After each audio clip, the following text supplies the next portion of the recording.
This is Hot Lights Welding. I got a little job I gotta do, but I'm using my Stingray foot controller for this job. As you can see, it's tiny.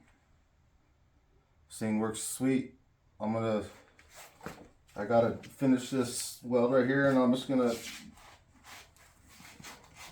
demonstrate how the Stingray works. I'll be using the Vulcan 205 for this job.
Okay, so yeah, that went pretty good.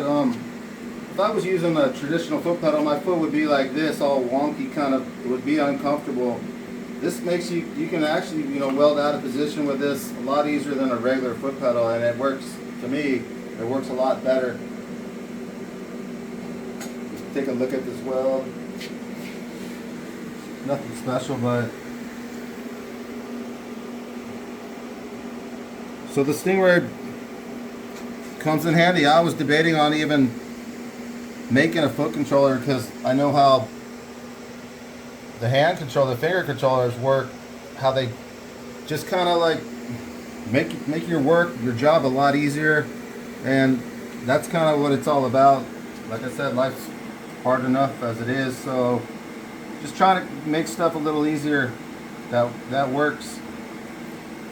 All right, this is Hot Lights Welding, and this is the Stingray. And like I said, one more thing, these are compatible with the finger controllers. As long as you have that 25-foot cord, this Stingray will plug directly into it, and they run $85. If you buy the whole unit with the 25-foot cord and the Stingray, it's $165. Thanks for watching.